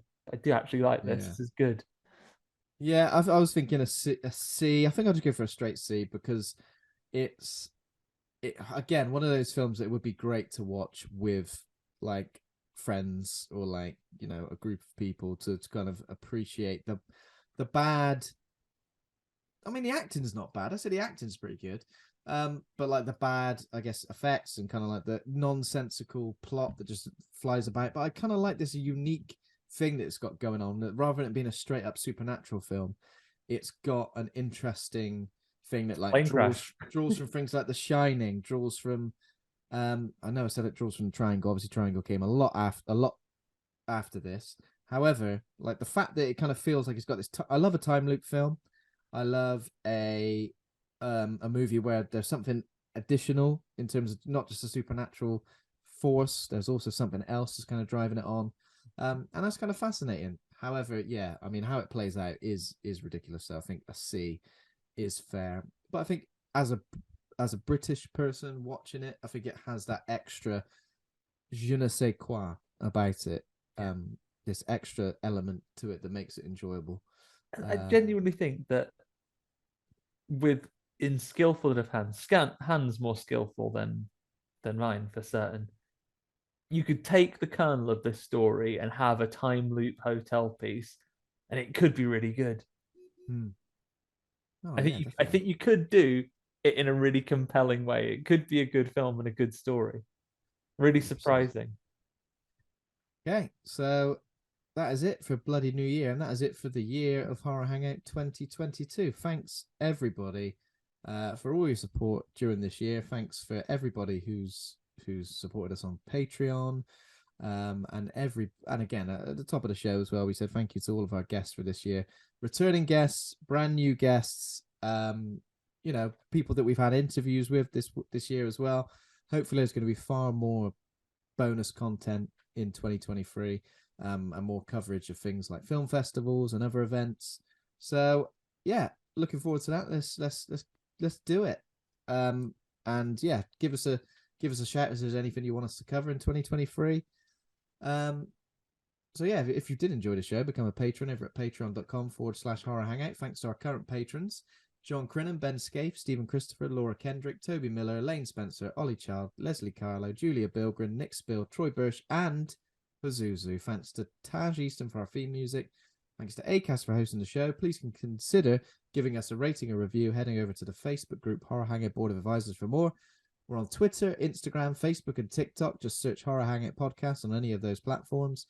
So next week, we're going to be doing a 2022 year in review. So tell us what your favorite films of the year have been so far. And we'll be discussing first episode of 2023, looking back on 2022, how we always start the year on Horror Hangout. Send in your recommendations, things we should watch. If you listen to this around the time it comes out, we'll endeavor to get to them or put it on the list of things we need to catch up on. If you've got any hot takes you'd like, you send them. Any platforms that Ben just went through that you could reach us by. Read a couple out if you send some in. Get stuck in. We'll read them out. Have a happy new year. And not a bloody new year, I hope. Don't get stuck on a time loop island where zombified hooligans who have chased you from Barry Island want to kill you, because that would be terrible. Hope you have a safe and enjoyable celebration. Yes, exactly what Ben said. Happy New Year, everybody. See you in 2023. Okay. See you Bye later. for now. Bye.